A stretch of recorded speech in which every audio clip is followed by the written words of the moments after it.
There is a certain kind of cruelty that wears the costume of a casual remark. It doesn't announce itself with raised voices or dramatic gestures.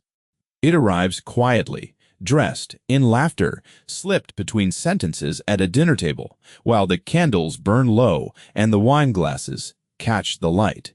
It lands like a splinter, small enough to ignore, deep enough to fester.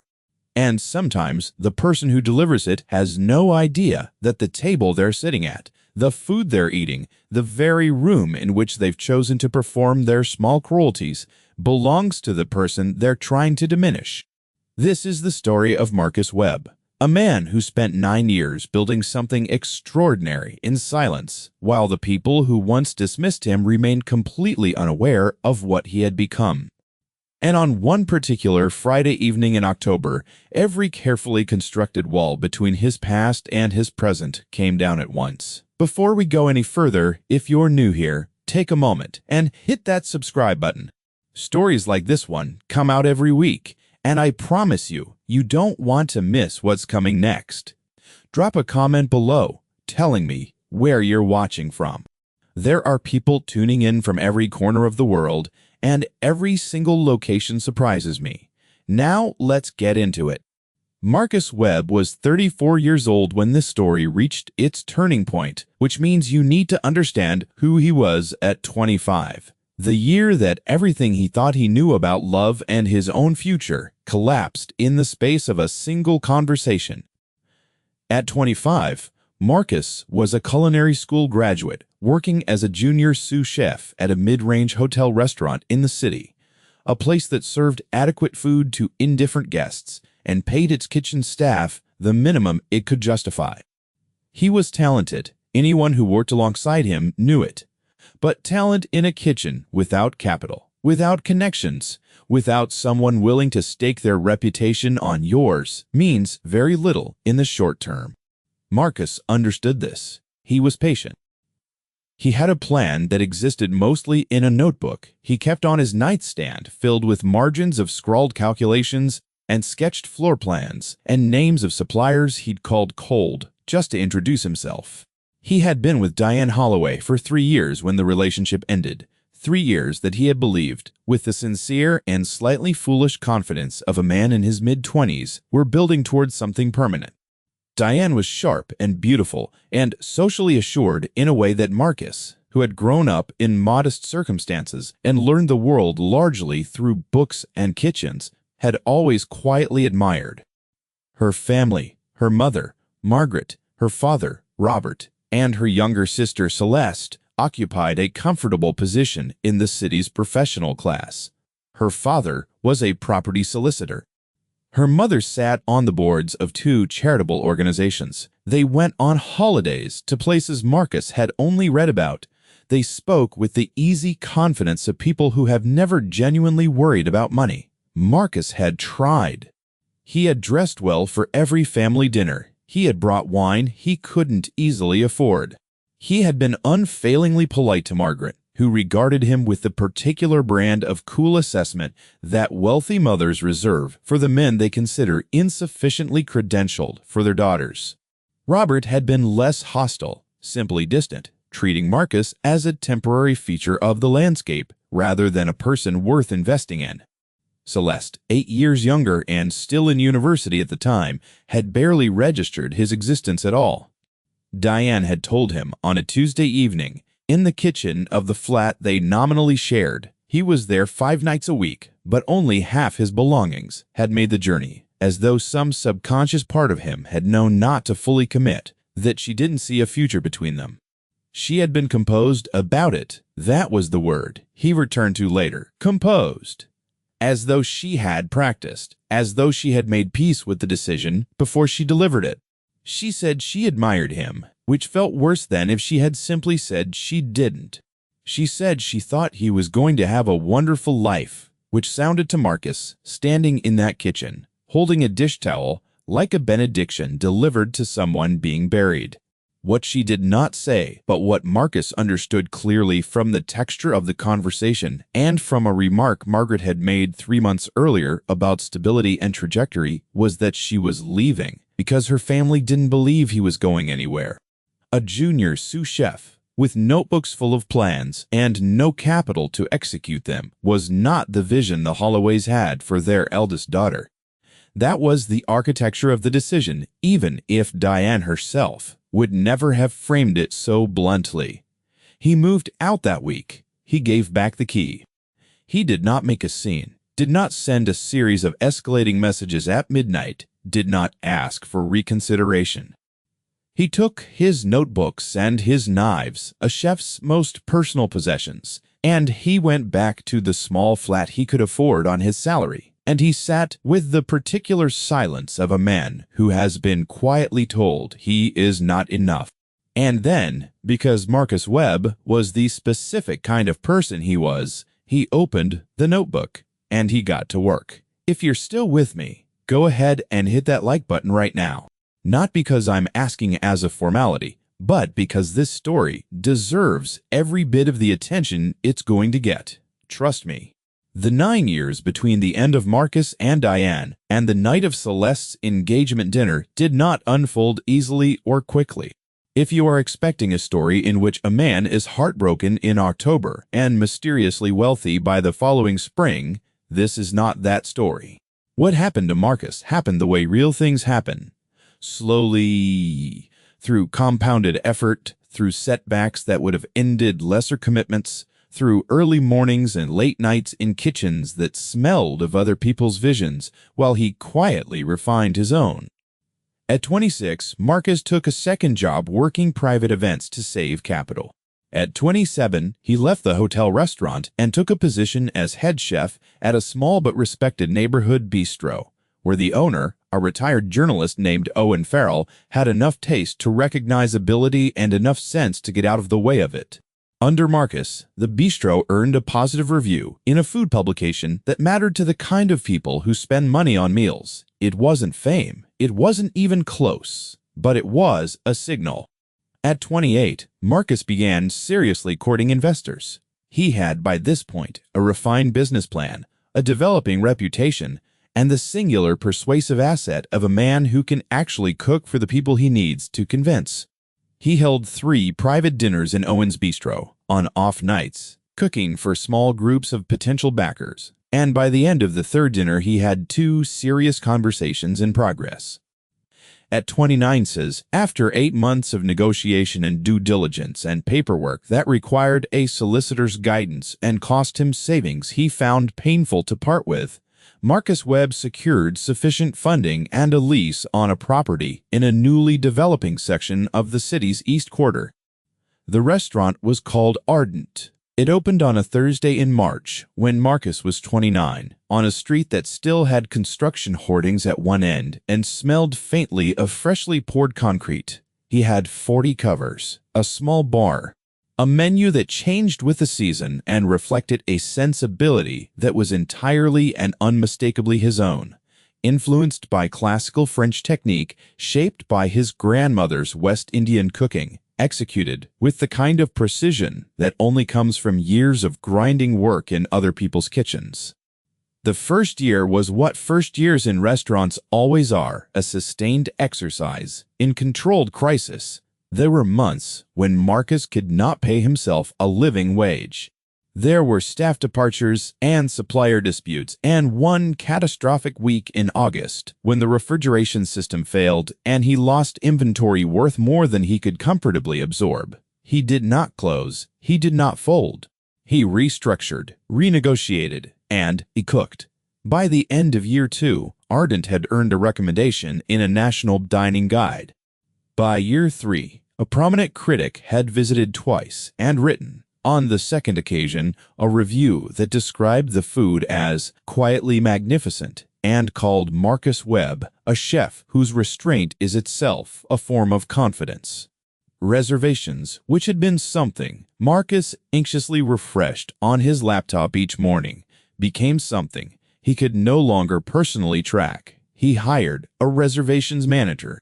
He expanded to 60 covers and added a private dining room in the back.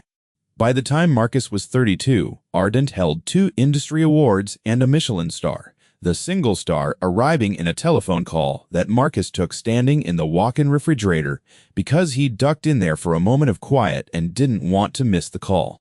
He sat on a crate of lemons for 10 minutes afterward in the cold, not crying exactly, but breathing in a way that was adjacent to it. The walk-in refrigerator, not the freezer. He had ducked in there for the quiet, not the freeze.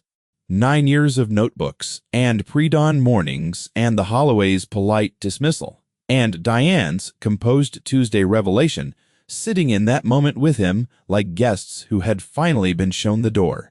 He was 34, and Ardent was thriving, and he owned it entirely. He had bought out his original investors 2 years prior, a buyout that had been structured into the original agreement precisely because Marcus had insisted on that clause, and he was not by any measure the man Diane Holloway had decided was going nowhere.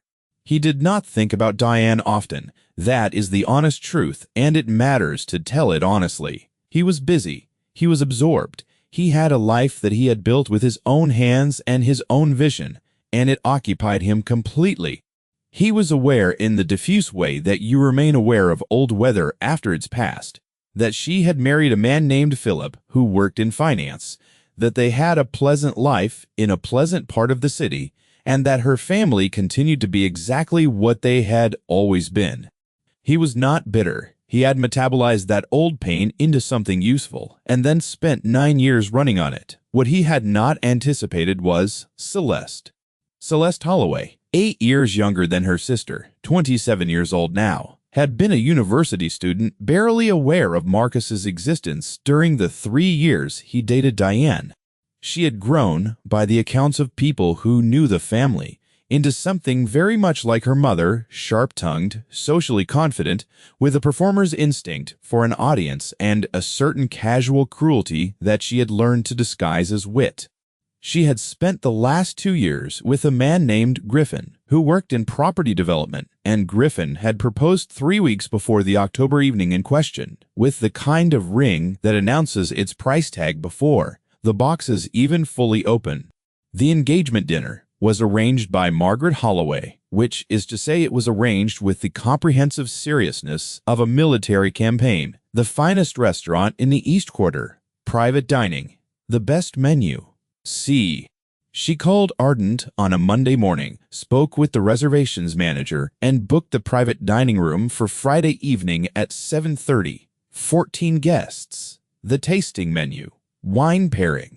She did not ask who owned the restaurant. It did not occur to her to ask. The restaurant had been recommended by a friend whose opinion she trusted, and that was sufficient. Marcus was not informed of the guest list. Why would he have been? The reservations manager recorded the name, Holloway, party of 14, private room, and that was the full extent of the information that reached him before Friday arrived. Marcus was at Ardent by 3 o'clock that afternoon, as he was most service days, moving through the kitchen, tasting, adjusting, having the quiet conversations with his team that constituted the pre-service rhythm he had established over 5 years of running this room.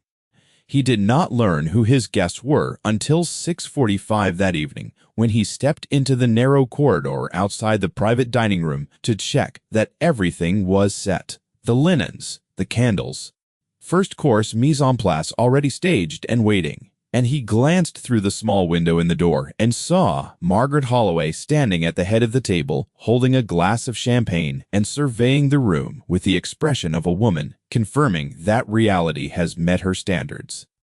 He stood there for a moment. The corridor was quiet. Through the door came the muffled sounds of arriving guests, greetings, and the scrape of chairs, and the percussion of a well-dressed group settling into celebration mode.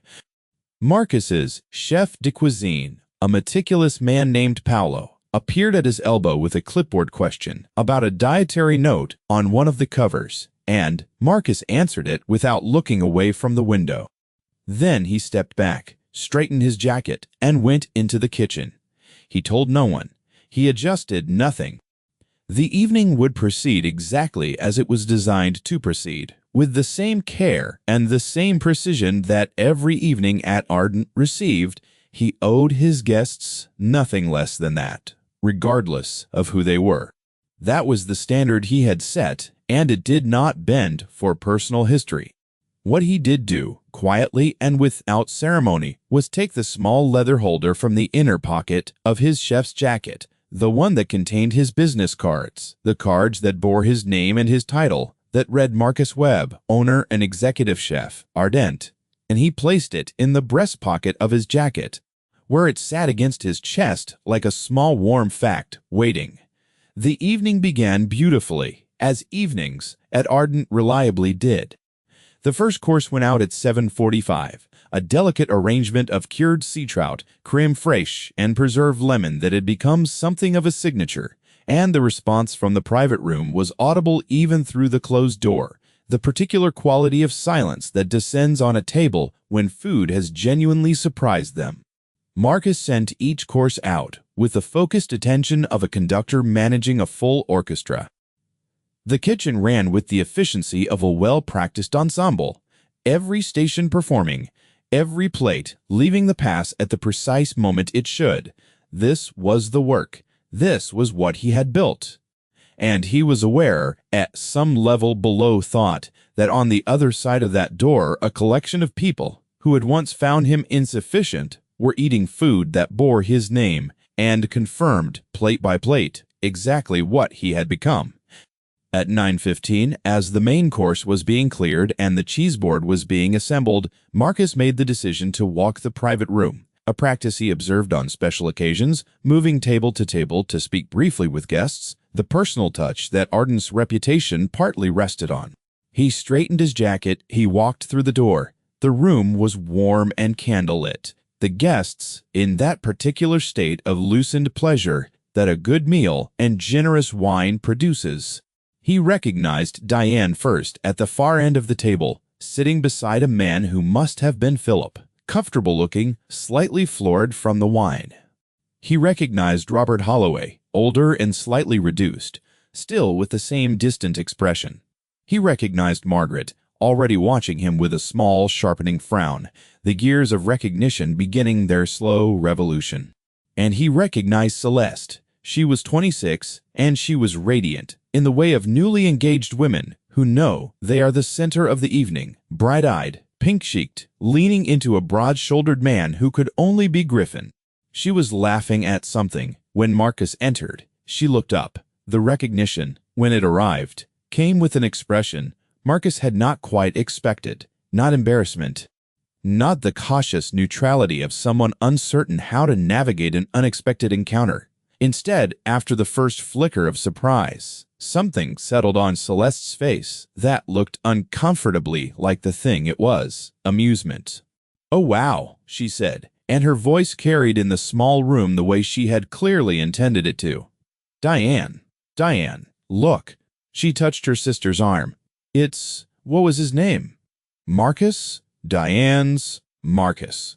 There was a small shift in the room's atmosphere. Heads turned. Diane looked up, and Marcus watched her face go through several expressions in rapid succession before settling on a careful, social smile. Philip beside her went slightly still. "Oh," Diane said simply. She raised her glass in something that approximated a polite greeting. "Hello, Marcus." "Hello, Diane," Marcus said. His voice was even. He was a man who had managed difficult kitchens for 9 years. He knew how to be the calmest presence in a room. "We were just saying," Celeste continued, warming to the performance in the way of someone who has an audience and knows it, "that this is a wonderful restaurant. Mum found it." She gestured airily toward Margaret. "Very fancy. Must be nice to work somewhere like this." She let the pause do its work. "Are you a waiter here?" The word waiter arrived with the weight she'd given it, pressed flat into something that was not quite an insult, but occupied precisely the same territory. It was the kind of remark designed to establish a hierarchy, to place Marcus neatly below the table level while the party watched. Griffin, to his credit, looked slightly uncomfortable. A woman Marcus didn't recognize at the far end of the table studied her wineglass with sudden intensity. Marcus was a chef, Diane said, to no one in particular, with the tone of someone providing mildly interesting historical context. The was not an accident. "Oh, "Of course," said Celeste brightly. "A chef. So, you're in the kitchen. Is that how you ended up? I mean, it must be exciting." She smiled. It was the smile of someone who considers warmth a useful disguise. "I didn't realize chefs came out to say hello. That's sweet." Marcus looked at her for a moment. Just a moment. Around the table, the room had taken on the particular quality of a gathering that doesn't know whether to pretend the exchange isn't happening or to lean in. Margaret Holloway had gone very still at the head of the table, the frown fully formed now, recognition arriving behind her eyes like a slow tide. Robert Holloway had recognized him. Marcus could see it. Robert said nothing. That was, Marcus reflected briefly, entirely consistent. "Celeste," Griffin said quietly, and with the tone of a man who would very much like the sentence to end there. "What?" he said innocently. Marcus reached into his breast pocket. He did it without urgency, without drama, with the same calm efficiency he applied to every movement in this building. He produced one of the small cream-colored cards and set it on the table in front of the nearest guest, a place where it could be read, but not in a way that forced itself on anyone. "I'm glad you're enjoying the evening," he said. "I wanted to make sure everything met your expectations." He addressed the table as a whole, pleasantly, with the courtesy he extended to every guest in this room. "My name is Marcus Webb. I'm the owner here and the executive chef. If there's anything the kitchen can do to make this evening more memorable, please don't hesitate." He paused. "Congratulations on your engagement, Celeste." "Griffin," he nodded. "Once, to each of them. Enjoy the cheese course. I'll have them bring it now." The room was quiet, not the comfortable quiet of a room full of satisfied diners, the very specific, high-quality silence of a room in which a social calculation has just been shown to be catastrophically wrong. Celeste was looking at the business card, which had migrated along the table and now sat in front of Griffin, who had picked it up and was reading it with an expression that mixed surprise with the visible effort of not reacting. Margaret Holloway's champagne glass had reached a halfway position between the table and her mouth and stayed there. Diane was looking at Marcus with an expression he had never seen on her face before. It was complicated, and he did not study it, because it was not something he needed, but he registered it clearly. The particular quality of a person who is being forced to revise a significant number of assumptions in real time. Marcus returned to his kitchen. He stood at the pass. Paolo was plating the first of the cheese boards. The kitchen moved around him, warm and loud and purposeful. Marcus checked the presentation, nodded his approval, and watched the plates go out. The hours that followed were later reconstructed, partly from what Marcus observed, partly from what his front-of-house manager, a perceptive woman named Serena, reported back to him in the manner of someone who had been present for the proceedings. The cheese course arrived at the private room and was received in a notably different atmosphere than had obtained at the start of the evening. The conversation had reorganized itself. Margaret, Serena reported, had asked her quietly, but with considerable urgency, whether it was correct, whether the card was right, whether Marcus Webb was in fact the owner. Serena had confirmed this pleasantly and elaborated that Mr. Webb had opened Ardent 5 years prior, when Mr. Webb was 29, had earned a Michelin star 3 years ago, and was quite widely regarded as one of the more significant culinary voices in the city. She had said this factually and without any visible enjoyment whatsoever, which was a professional accomplishment that Marcus later acknowledged when he thanked her. Celeste, according to Serena's account, had gone quiet in the way of someone processing information that requires significant background processing. Griffin had relaxed slightly, possibly relieved that the conversation had been moving in an uncomfortable direction and appeared to have resolved itself. The atmosphere at the table had taken on the slight stiffness of people being careful. Diane had excused herself at some point and walked out of the private room toward the front of house, not in the direction of the bathroom, Serena noted. She came to the kitchen pass. Marcus saw her coming through the small window in the pass-through and had approximately 4 seconds to decide what his face would do. He decided on neutral hospitality. It was not difficult. He had been doing it all evening. She stopped at the pass. She was still the same, not identical to the 25-year-old woman who had stood in her kitchen delivering a careful verdict on his trajectory, but continuous with her. She looked, if he was being honest with himself, as though she had had a good life. That registered without pain, which told him something useful about where he actually was. "I didn't know," she said. "I know," he said. "This is your restaurant." "It is." She stood there for a moment. In the kitchen behind Marcus, the team moved in their precise choreography, indifferent to this conversation. "It's extraordinary," she said, and she meant it. He could tell when she meant things. "The food, it's Marcus. This is extraordinary. Thank you," he said. He said it like he said it to any guest who offered a sincere compliment, with genuine appreciation and without the need to make it into something larger. We didn't know." She stopped, or started. "Celeste is just, you don't need to apologize for her," Marcus said. "I'm glad the evening has been enjoyable." There was a pause in which Diane clearly considered saying several things and said none of them.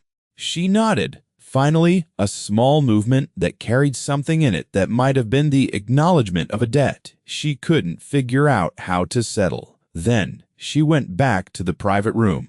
Marcus turned back to his kitchen and called the next table's plates. It was Robert Holloway who surprised him. At 10:30, as the dessert course was clearing, and the kitchen had shifted into its post-service rhythm, Marcus came out of the kitchen to check on the private room, and found Robert Holloway in the corridor, not waiting for the bathroom, standing, specifically, as if he had positioned himself to intercept. He was older now. Marcus placed him somewhere past 70, and the years had softened the edges of the commanding manner he'd carried when Marcus was 25. "I remember you," Robert said without preamble. "I remember you as well, sir," Marcus said. Robert looked at him for a long moment. He had his daughter's directness, or she had his. "You've built something significant here," he said.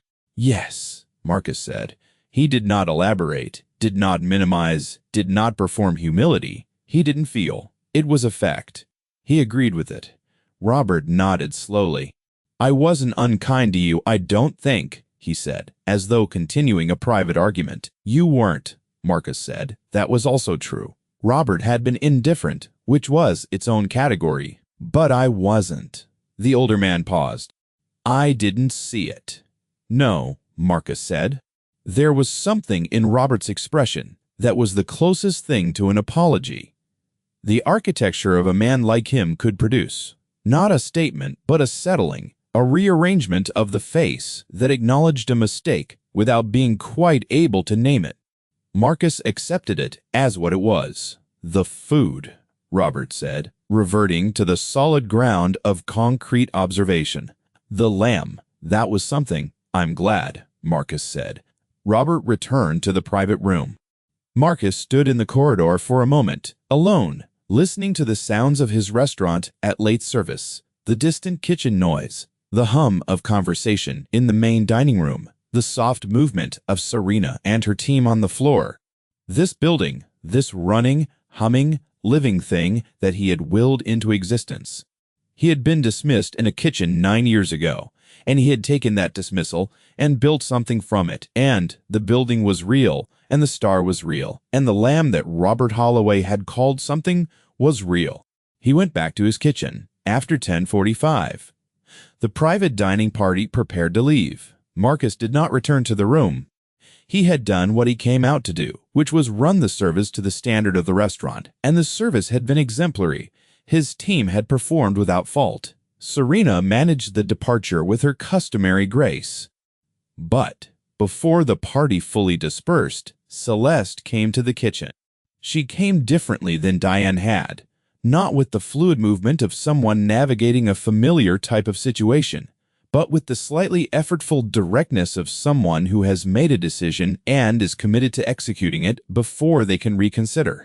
Griffin was with her. He had his hand lightly at her back, which Marcus read as support rather than direction. Marcus came to the pass and waited. "I owe you an apology," Celeste said. She said it clearly and without decoration, which he respected. Whatever else she was capable of directness when she chose it. What I said earlier was rude. She paused.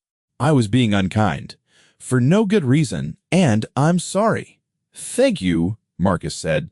He held her gaze. That means something. This is an incredible restaurant, Griffin offered, with the earnest emphasis of a man filling a silence helpfully. Genuinely, one of the best meals I've had. The lamb... He stopped himself and looked slightly embarrassed. My future father-in-law has apparently already covered the lamb.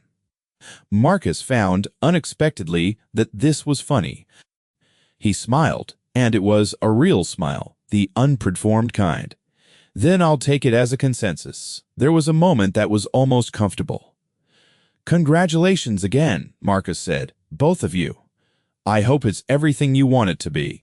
He meant it. That was the truth of his character and the truth of where 9 years had brought him. He was not a man who had built Ardent on the architecture of bitterness, and he was not going to start now.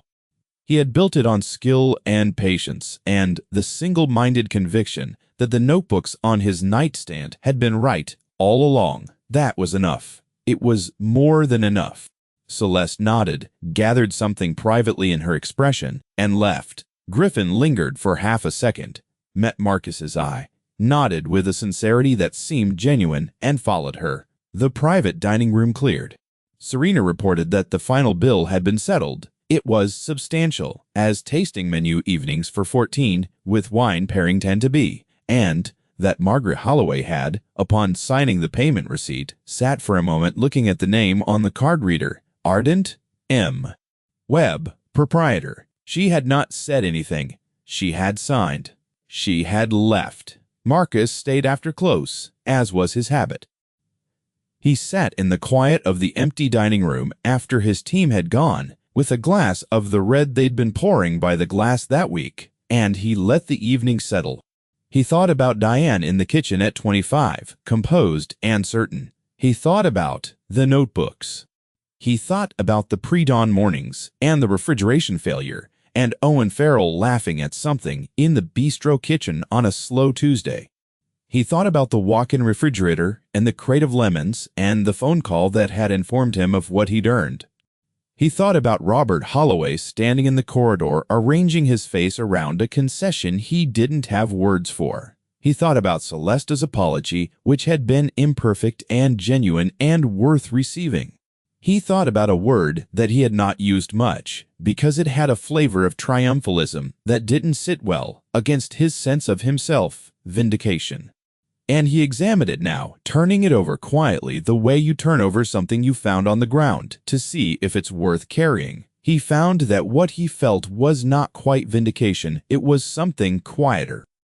It was the feeling of a man who had been told he was not enough, and had spent 9 years discovering, concretely and irrefutably, that the people who told him so had simply been wrong. Not malicious, most of them.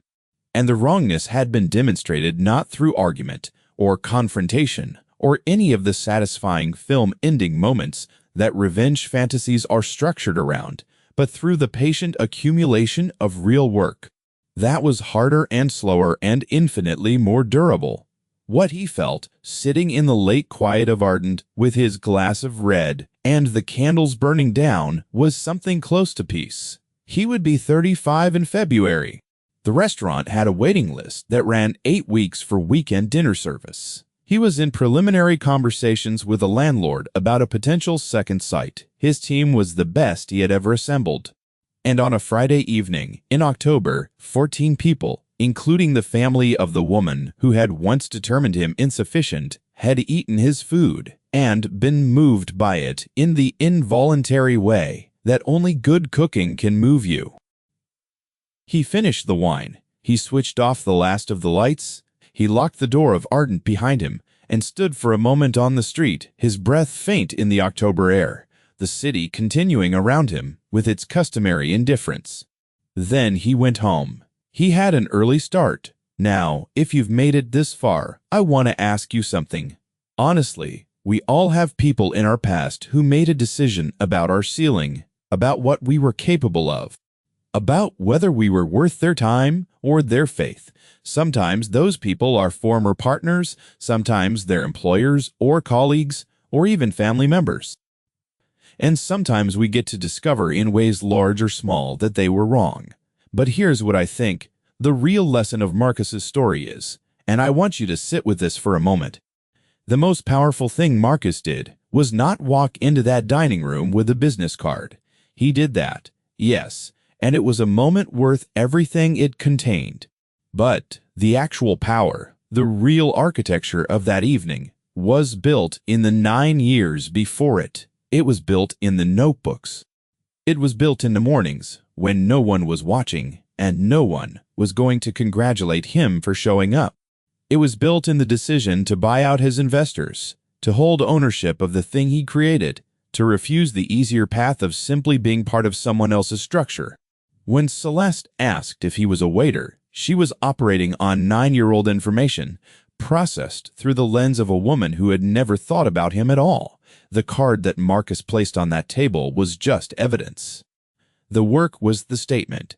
What is the thing you are building quietly right now that the people who underestimated you have no idea about? I genuinely want to know. Tell me in the comments. Tell me what you're working on that the doubters aren't watching. I read these, all of them. If this story found you at the right moment and you feel like it did, hit the like button. It takes 1 second and it means more than you know for getting these stories to people who need them. And if you're not yet subscribed, this is the moment. New stories every week, right here. I'll see you in the next one.